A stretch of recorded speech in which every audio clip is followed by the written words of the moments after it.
নমস্কার, আমি আচার্য পলাশ মায়ানতন্ত্রের জগতে সবাইকে স্বাগত জানাই। আসন্ন যে 9 ফেব্রুয়ারি, এই 9 ফেব্রুয়ারি শুক্রবার যুক্ত মহানিশায় তারাপীঠ মহাশ্মশানে মায়ানতন্ত্রের মহাযজ্ঞ। সব তন্ত্র বারবার, মায়ানতন্ত্র একবার, করতে গ্রহে প্রতিকার আচার্য পলাশের মেটাল ট্যাবলেটের জুড়ি মেলা ভার। কি মেটাল ট্যাবলেট আর কেনই বা একবারই এই তন্ত্রের সমাধান করা হয়, আমি আসবো আলোচনায়। এবং তার সঙ্গে সঙ্গে ধারণ ছাড়া প্রতিকার, কেন ধারণ ছাড়া প্রতিকার যজ্ঞাদি দ্বারা হওয়া সম্ভব, এমনি এমনি ধারণ ছাড়া প্রতিকার হয় না, ধারণ যুক্ত করতে হয়। একমাত্র যজ্ঞাদিতে যে ক্রিয়া হয় সেগুলোতে ধারণ ছাড়া প্রতিকার হয় মায়ানতন্ত্রে। আমি আসছি, প্রথমে আগে রাশিফলটা বলি। 2024 ফেব্রুয়ারি মাসের গতকাল আমি 6টা রাশির রাশিফল বলেছিলাম। আজ আমি 6টা রাশির, বাকি 6টা রাশির রাশিফল বলবো। অর্থাৎ ফেব্রুয়ারি 2024 মেষ রাশির কিরকম যাবে। মেষ রাশির জাতক জাতিকাদের জন্য ফেব্রুয়ারি 2024 যাবে জমি, গৃহ, বাড়ি ক্রয় করতে পারেন। বাস বা লরি বা হোটেল ব্যবসাও শুরু করতে পারেন, অর্থাৎ বাস লরির ব্যবসা বা হোটেল ব্যবসাও শুরু করতে পারেন। ধর্মস্থানে ভ্রমণে সুফল লাভ, নতুন কর্মপ্রাপ্তি হওয়ার সম্ভাবনা। শরীর স্বাস্থ্য ও মন মানসিকতা ভালো থাকবে। পিতা মাতাকে নিয়ে উদ্বেগ কমতে পারে। একটা শুভকর ব্যাপার, অনেকগুলো শুভকর ব্যাপার রয়েছে এই মেষ রাশির জাতক জাতিকাদের ক্ষেত্রে। পিতা মাতাকে নিয়ে উদ্বেগ কমবে, নতুন ব্যবসা শুরু করতে পারেন, গৃহ ক্রয় করতে পারেন, জমি ক্রয় করতে পারেন। শুধু মেষ রাশির ক্ষেত্রে এই ফেব্রুয়ারি 2024 গোল্ডেন মান্থ বলা যায় যাকে। মেষের পর আসি বৃষ রাশিতে। বৃষ রাশির কিরকম যাবে। সন্তান নিয়ে উদ্বেগ বাড়বে, প্রেম বিবাহে পরিণত হতে পারে। নিজের ওপর আত্মবিশ্বাস বাড়বে, শরীর স্বাস্থ্য ভালো থাকবে, রাগ জেদ বৃদ্ধি পাবে। স্থির সিদ্ধান্তে সুফল পেতে পারেন। এটা মনে রাখবেন, বৃষ রাশির জাতক জাতিকারা যদি স্থির কোনো সিদ্ধান্ত নেন তাতে সুফল পাবেন। কর্মস্থানে পদোন্নতি হতে পারে। তাহলে অপেক্ষাকৃত দেখা গেল বৃষ রাশির জন্য কিন্তু মাসটি ভালো মাস। বৃষর পর আসি মিথুন রাশিতে। মিথুন রাশির ফেব্রুয়ারি 2024 কিরকম যাবে। রোগ বৃদ্ধি ও শত্রু বৃদ্ধি হওয়ার সম্ভাবনা, মানে এটা কিন্তু খারাপ। রোগ বৃদ্ধি এবং শত্রু বৃদ্ধি উভয় হবে। বয়স্ক ব্যক্তিদের হাসপাতালে ভর্তি হওয়ার সম্ভাবনা। সন্তান নিয়ে উদ্বেগ বাড়বে, নিজের ওপর আত্মবিশ্বাস কমতে পারে। ব্যাধিজনিত কারণে অর্থ ব্যয় হবে। সুতরাং মিথুন রাশির ক্ষেত্রে কিন্তু এই ফেব্রুয়ারি 2024 মাসটি একদমই ভালো নয়। সুতরাং যারা মিথুন রাশির জাতক জাতিকারা রয়েছেন তাদের এই মাসে অতি অবশ্যই একটা প্রতিকারের মধ্যে থাকা উচিত, নইলে কিন্তু আগামী দিন ভালো থাকবে না। এরপর আসি কর্কট রাশিতে। কর্কট রাশি ফেব্রুয়ারি 2024 কিরকম যাবে। শত্রু দ্বারা ক্ষতি হওয়ার সম্ভাবনা। রোগ বৃদ্ধি ও হাসপাতালে ব্যয় বৃদ্ধি হতে পারে। সন্তান নিয়ে উদ্বেগ বাড়বে। ধর্ম বা তন্ত্রক্রিয়ার দিকে উৎসাহ বাড়তে পারে এবং বাড়বে। ভালো ও খারাপ মিশিয়ে শরীর স্বাস্থ্য থাকবে। সুতরাং এটা দেখা যাচ্ছে কর্কট রাশির জন্য কিন্তু তন্ত্রক্রিয়া বা ধর্ম নিয়ে যে আলোচনা সেগুলো ভালো হবে এবং তান্ত্রিক প্রয়োগে তাদের মঙ্গল হবে কর্কট রাশির জাতক জাতিকাদের। এবার আসি সিংহ রাশি। ফেব্রুয়ারি 2024 কিরকম যাবে। শরীর স্বাস্থ্য নিয়ে উদ্বেগ বাড়বে। ধন প্রাপ্তি সহ সৌভাগ্য প্রাপ্তির যোগ। বিবাহ স্থির হতে পারে। বিশেষ বিশেষ ক্ষেত্রে পুলিশি ঝামেলা আসতে পারে। নিজের ওপর আত্মবিশ্বাস কমতে পারে। সুতরাং এক্ষেত্রে বলা গেল কিন্তু খুব যে ভালো ফল আসছে সিংহ রাশির জন্য সেটাও না। সিংহ রাশির ব্যক্তিদের একটু প্রতিকারের দরকার আছে এবং খুব সাবধানতা অবলম্বন করতে হবে। সিংহর পর আসি কন্যা রাশি। কন্যা রাশির জাতক জাতিকাদের ফেব্রুয়ারি 2023 কিরকম যাবে। ভাগ্য নিয়ে উদ্বেগ বাড়বে। ধনপ্রাপ্তি হতে পারে। আদি ভৌতিক বা তন্ত্রক্রিয়ার দিকে ঝোঁক বাড়বে। মায়ের শরীর স্বাস্থ্য ও মন মানসিকতা নিয়ে সমস্যা আসবে। জাতক বা জাতিকার বিবাহ স্থির হতে পারে। শরীর স্বাস্থ্য ভালো মন্দ মিশিয়ে থাকবে।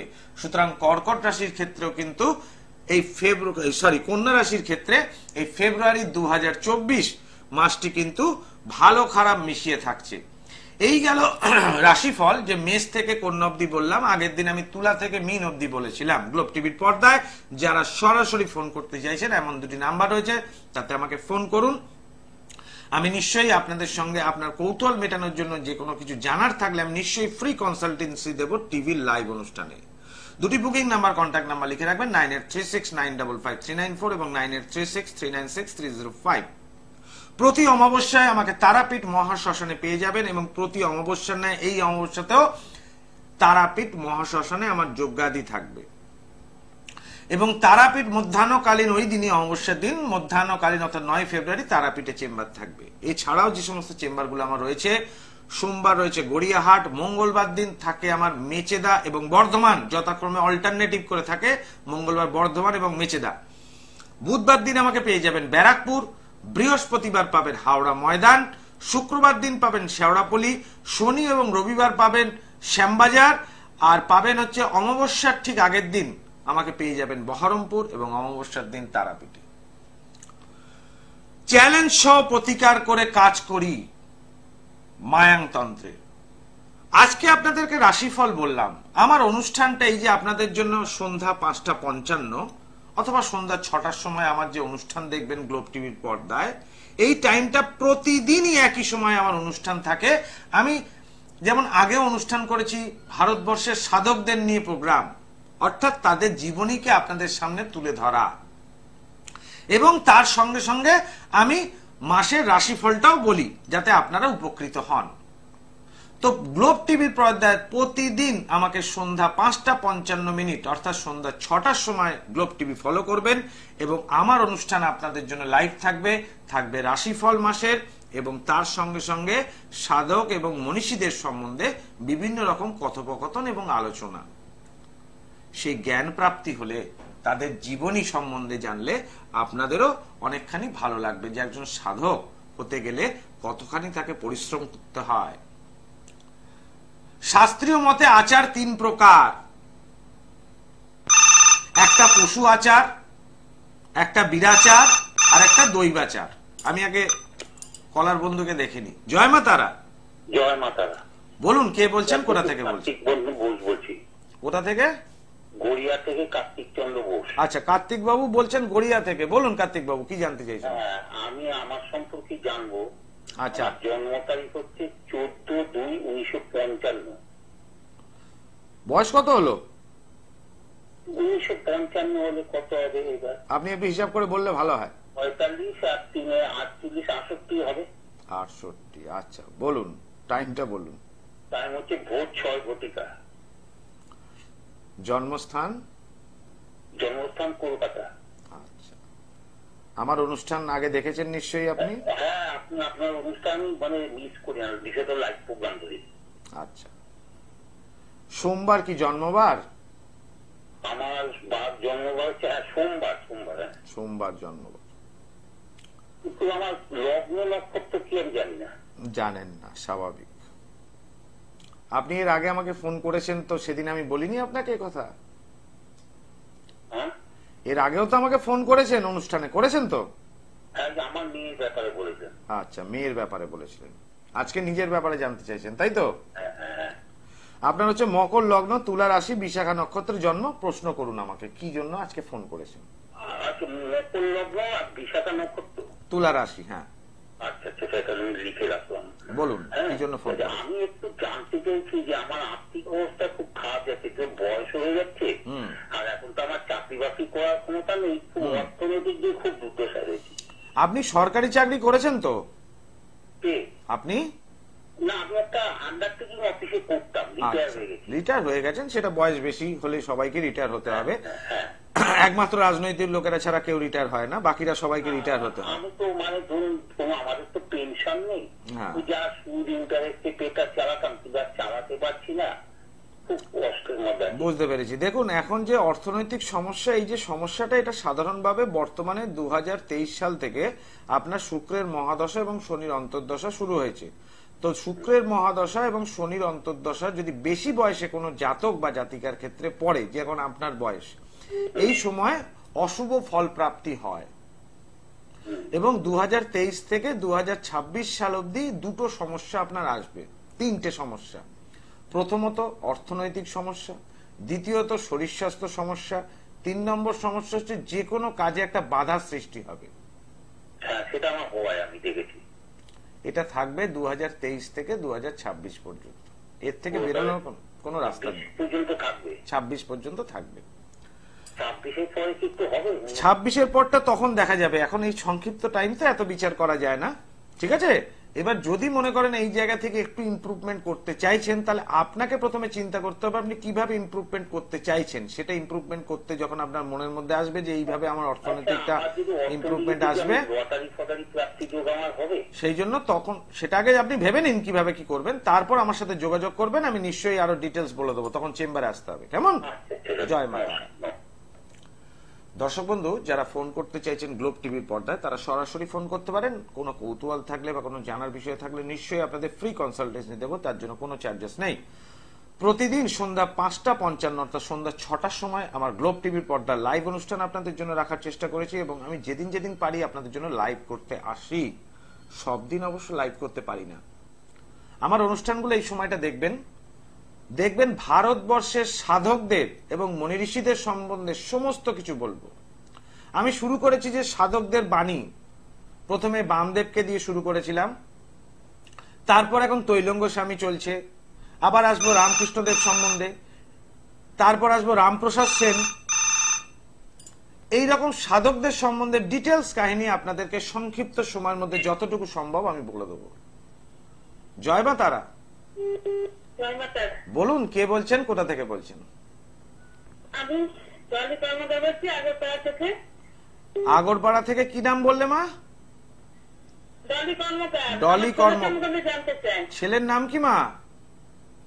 মনোজিৎ কর্মকার। জন্ম তারিখ বলুন, জন্ম তারিখটা বলুন। 23 ডিসেম্বর 1986। ছেলের বয়স কত হলো? 36 প্লাস। আচ্ছা, বলুন টাইমটা বলুন মা। 4:15 ভোরবেলা। 4:15। জন্মস্থান কোথায়? কলকাতা? জন্মস্থান আগরপাড়ায়। আগরপাড়া। আচ্ছা, আপনি আমাকে বললেন 36 বছর বয়স, তাই না? 36 প্লাস।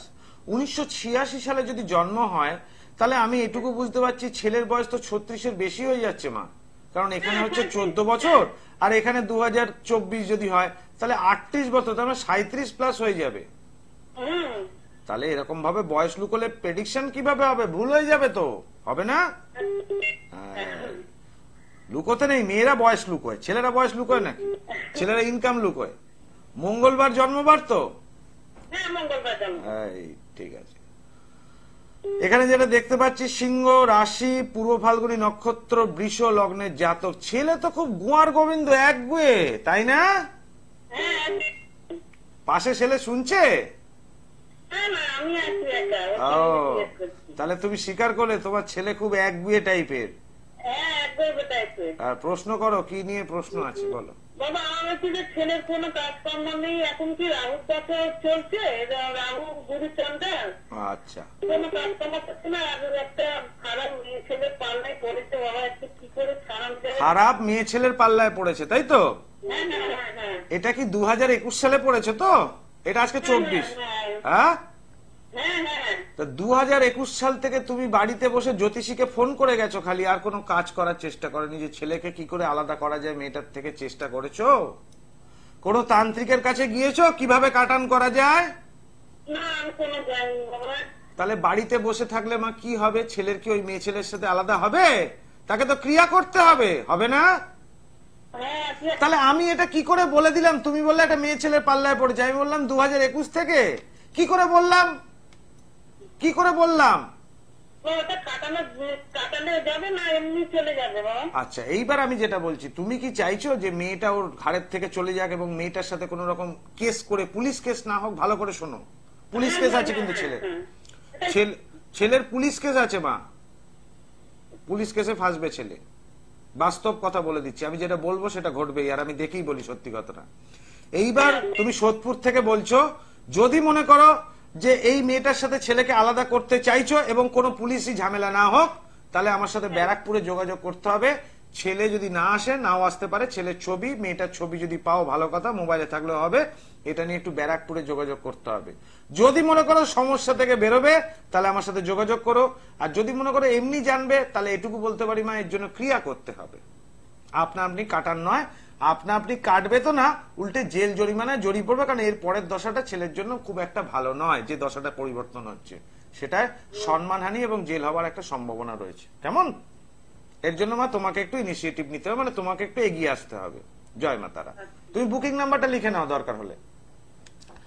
দর্শক বন্ধু, আমি সবাইকে বলি না আমার সঙ্গে যোগাযোগ করার জন্য, কিন্তু যাদের কাজটা আমি করতে পারবো আশা করছি, এবং তার ইচ্ছে আছে অথবা ইচ্ছে নেই কিন্তু তার একটা কৌতূহল আছে, কিন্তু এই ছেলেটি পরে অল্প বয়সে যৌবনকালে একটা নারী গঠিত কেসে পুলিশ কেস হয়ে যাওয়া মানে জীবনের খাতায় একটা দাগ লেগে যাওয়া।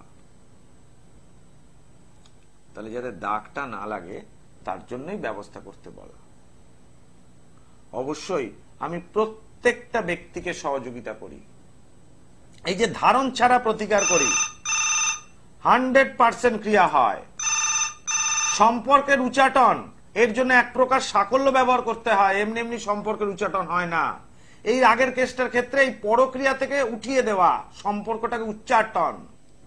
আবার ছেলেকে বৌমা নিয়ে চলে গেছে, মা চাইছে ফিরিয়ে আনতে, তাহলে স্বামী স্ত্রীর মধ্যে একটু বিদ্বেষণ করতে হয়, পুরোপুরি নয় কিন্তু একটু বিদ্বেষণ করতে হয়। তাহলে স্বামী স্ত্রীর মধ্যে একটু ঝগড়া হলে মায়ের দিকে টানটা আসবে, ছেলের মায়ের কাছে ফিরে আসবে। এগুলো যজ্ঞাদিতে ক্রিয়াগুলো হয়, এবং 100% প্রত্যেকটা মানুষকে এক চান্সে সফলতা দিই। জয় মা তারা, জয় মা তারা। হ্যালো, জয় মা তারা। বলুন কে বলছেন, কোথা থেকে বলছেন? আমি বোলপুর থেকে বলছি। বোলপুর, কি নাম মা? আমার ছেলের জন্য জানতে চাই। কৌশিক চ্যাটার্জি। ছেলের নাম কৌশিক চ্যাটার্জি, আর মায়ের নাম? স্মৃতিকণা চ্যাটার্জি। আচ্ছা, স্মৃতিকণা চ্যাটার্জি, তাই তো? হ্যাঁ হ্যাঁ। জন্ম তারিখ বলো কৌশিকের মা। 2/10/1985। 1985। টাইমটা কত? সকাল 5:30টার মধ্যে। ভোর 5:30। জন্মস্থান কোথায়? বোলপুর। হ্যাঁ। আচ্ছা, আমার অনুষ্ঠান কি আজকে চ্যানেল ঘোরাতে ঘোরাতে পেলেন? না না, আমি দেখি মাঝে দেখেন, মাঝে মাঝে দেখেন। এখন মনে রাখবেন সন্ধ্যা 6টায় আমার অনুষ্ঠান প্রতিদিন গ্লোব টিভিতে পাবেন। বুধবার জন্মবার, তাই তো? বুধবার না, ওটা আপনার 3 তারিখ হবে। তাহলে ভোর 5:30টা। এই রে মা, তাহলে তো খুব মুশকিল। একটু ডেটটা ভালো করে জেনে নিয়ে আমাকে ফোন করবেন, কেমন? জয় মা তারা। দর্শক বন্ধু, সঠিক জন্ম তারিখ দিন। অবশ্য অনেকে আমাকে চেম্বারে এসে বলেন যে স্যার আমার তো জন্ম তারিখ নেই, কি করে হবে? আমি আপনার হাত দেখে বিচার করব। জন্ম তারিখ না থাকলে অবশ্যই বিচার করা যায়। জন্ম তারিখ নেই কিন্তু হাতে রেখা তো রয়েছে, করতলের এই রেখা, এটা দেখে বিচার হয়। সেসব জ্যোতিষ মতে। আমি আসছি তন্ত্রের কথায়। এই যে বিচারটা করি, আমি বলি সবতন্ত্র বারবার, মায়াংতন্ত্র একবার। কেন বলি প্রথম লাইনটা? তার কারণ আমার বিচারটা সঠিক হয়। কেউ যদি ক্ষতি করে থাকে তাহলে 3 প্রকার কারণে ক্ষতি হতে পারে মানুষের। প্রথম প্রকার হচ্ছে যদি গ্রহগত কোনো সমস্যা হয় তাহলে ক্ষতি হতে পারে। দ্বিতীয় সমস্যা যদি বাস্তুগত কোনো কারণ হয় তাতে হতে পারে। তৃতীয় সমস্যা যদি তৃতীয় ব্যক্তি দ্বারা কেউ ক্ষতি করে থাকে। তাহলে এই 3টে সমস্যা, 1 2 3, এই 3টে সমস্যার মধ্যে কোন সমস্যাটা আপনার হয়েছে সেটাকে আমি আগে বার করি। কোন সমস্যা আপনার জীবনে ঘটেছে সেটাকে আগে প্রথমে বার করি, আর সেই সমস্যা যখন বার করতে পারি আমি ঠিক মেরামত অর্থাৎ প্রতিকার ওই জায়গাটায় করি। যার জন্য বলি সবতন্ত্র বারবার, মায়াংতন্ত্র একবার, কারণ আমার জ্যোতিষ মতে প্রেডিকশনটা এতখানি সঠিক। অবশ্যই আচার্য পলাশের মেটাল ট্যাবলেটে জুড়ি মেরা ভার, এই যে মেটাল ট্যাবলেট যাকে প্রদান করি 100% এক চান্সে কাজ হবে, এবং কাজের গ্যারেন্টি আমার আচার্য পলাশ আজ পর্যন্ত কাউকে প্রতারিত করেনি, আর যার হাত দিয়ে কেউ খালি হাতে ফেরে না। জয় মা তারা। বলুন কে বলছেন, কোথা থেকে বলছেন? আমি বনগা থেকে অনিতা বিশ্বাস বলছি। বলুন মা, সম্বন্ধে জানবো। কার সম্বন্ধে? ছেলের সম্বন্ধে। ছেলের নাম কি বলুন? সুরজিৎ বিশ্বাস। সুরজিতের জন্ম তারিখ? 24/2/2002। 24 ফেব্রুয়ারি 2002। টাইমটা বলুন না। 1:20 দুপুরবেলা। দুপুর 4টে কত 4:20? না 1:20 দুপুরবেলা। 1:20। আচ্ছা দুপুরে 1:20। জন্মস্থান কি বনগাঁতে না হাবড়া? না জন্মস্থান চুচুড়া হুগলি। আচ্ছা, কারণ আমার কাছে বনগাঁ যারা ক্লায়েন্টরা আসেন বেশিরভাগ জন্মস্থান কিন্তু হাবড়া হয়, কারণ ওটা আপনাদের কাছে। আমার বাপের বাড়ি। আচ্ছা, বাপের বাড়ি হুগলি জেলায়। রবিবার জন্মবার? হ্যাঁ হ্যাঁ রবিবার জন্মবার। এখানে যেটা দেখতে পাচ্ছি, ছেলে তো হ্যান্ডসাম ছেলে, তাই না? দেখতে সুন্দর তো? হ্যাঁ। আচ্ছা, ছেলে কি একটু বেশি মোটা হয়ে গেছে না বেশি রোগা হয়ে যাচ্ছে, কোনটা হচ্ছে একটু বলো তো মা, তারপর আসছি ডিটেলসটা। একটু রোগা হয়ে যাচ্ছে। একটু বেশি রোগা হয়ে যাচ্ছে, তাই না? এটা আগে ছিল না, তাই তো? না না না। আচ্ছা, এখানে যেটা দেখতে পাচ্ছি মা, যেটা ওর এখানে মিথুন রাশি, মিথুন লগ্ন, লগ্নস্থ বৃহস্পতি বক্রী থাকাতে এবং দ্বাদশ ভাবে শনি রাহু থাকাতে দুটি সমস্যা হবে। এই দুটি সমস্যা প্রধানত শরীর স্বাস্থ্য নিয়ে একটা সমস্যা আসবে এবং এর জন্য হসপিটালাইজড হওয়ার একটা সম্ভাবনা রয়েছে। প্রশ্ন কি আছে বলো। ওর চাকরি জীবন বা ব্যবসা কি কোন দিকটা করলে ও ভালো প্রতিষ্ঠা পাবে? আচ্ছা, ও বর্তমানে করছে এটা কি মা? ও হোটেল ম্যানেজমেন্ট করছে, তো ও বিদেশ যেতে চাইছে, আবার বলতে যে বিদেশ যাব কি না এখানে আমার উন্নতি হবে সেটা তুমি একটু জানো। আচ্ছা, এইবার আমি বলি মা একটা কথা। ও রাশি এবং লগ্ন সাপেক্ষে যদি বিদেশে যায়, ঠিক আছে, এই বিদেশে গেলে প্রতিকার ছাড়া যদি যায় ছেলে, তাহলে একটু দুর্ঘটনায় পড়তে পারে। এবং যে বললাম যে হসপিটালাইজড, এটা কিন্তু বিদেশে গিয়েই হবে, একদম 100% এবং এইটার জন্য হসপিটালাইজড হতে পারে বা অ্যাক্সিডেন্ট হতে পারে। বিদেশ গমন ছেলের জীবনের জন্য ভালো, কিন্তু ডিস্টার্ব আছে, তো ডিস্টার্বের জায়গাটা ঠিক করতে হবে। বিদেশ গমন হলে ছেলের জীবনে অ্যাম্বিশন পাবে, অর্থ পাবে, যশ পাবে, মান পাবে, সব পাবে, কিন্তু দুর্ঘটনা ছেলেকে হারাতেও পারো। তার জন্য মা একটু যোগাযোগ করতে হবে, কারণ সমস্যাটা ঠিক না করে দিলে হয় হসপিটালাইজ নলে অ্যাক্সিডেন্টে একটা কবলে। তুমি মা হয়ে নিশ্চয়ই সেটা চাইবে না, তাই তো? অবশ্যই। এবং এটাও চাইবে যে বাবুকে নিজের বাড়ির কাছে আলু ভাতে করে রাখারও দরকার নেই, কারণ ওর অ্যাম্বিশন যদি বিদেশে থাকে, তুমিও চাইবে বিদেশে গিয়ে জীবনে বড় হোক, তাই তো? তাহলে সেক্ষেত্রে মা প্রতিকার করে যদি পাঠানো যায় ছেলেকে, এই যে ধারণ ছাড়া প্রতিকার, পড়ার দরকার নেই, ক্রিয়া দ্বারা ওর নেগেটিভিটিকে দূর করে দিয়ে, ওর বাধাগুলোকে সরিয়ে দিয়ে, যেটা ডিস্টার্ব করছে সেই জায়গাটা ঠিক করে দিয়ে যদি ওকে পাঠানো যায়, তাহলে কোনো রকম বিপদ হওয়ার সম্ভাবনা নেই। এর জন্য তো একটু যোগাযোগ করতে হবে মা। একটা কোশ্চেন ছিল, কত সালের মধ্যে ওর বিদেশ যাত্রা যোগটা আছে? এইটা দেখতে গেলে মা প্ল্যানেটারি গ্রহের পজিশনটা দরকার আছে। প্ল্যানেটারি গ্রহের পজিশনটা যদি দেখা যায়, তাহলে বর্তমান সিচুয়েশন থেকে যদি বলতে পারি একদম ক্যালকুলেশন করে, ছেলের বিদেশ যাওয়ার যোগটা চলছে। ঠিক আছে? জয় মা তারা। আমি চেষ্টা করি প্রত্যেকটা ব্যক্তিকে একটা গাইড দেওয়ার জন্য। সেই ব্যক্তি যাই সমস্যা থাকুক না কেন, তাকে গাইড দেওয়ার জন্য চেষ্টা করি। অনেকে এরকম এসছেন, আপনার সাথে টিভিতে কথা বলেছিলাম, কিন্তু আমি এই ব্যাপারটাকে এড়িয়ে গেছিলাম। কেন না, আমি তখন জানতাম নিজের ভালোটা। মনে করলাম জ্যোতিষীরা এরকম বলে, আলটিমেট যখন ঘটে যায় তখন হাত পা কামড়াতে হয়। আজকের মতো অনুষ্ঠান শেষ করতে হচ্ছে। আবার আসবো আপনাদের জন্য লাইভ অনুষ্ঠান নিয়ে। দর্শক বন্ধু, প্রত্যেকে ভালো থাকুন, সুস্থ থাকুন। ওম সর্বমঙ্গল মঙ্গলে শিবে সর্বার্থ সাধিকে শরণ্যে ত্র্যম্বকে গৌরী নারায়ণী নমস্তুতে।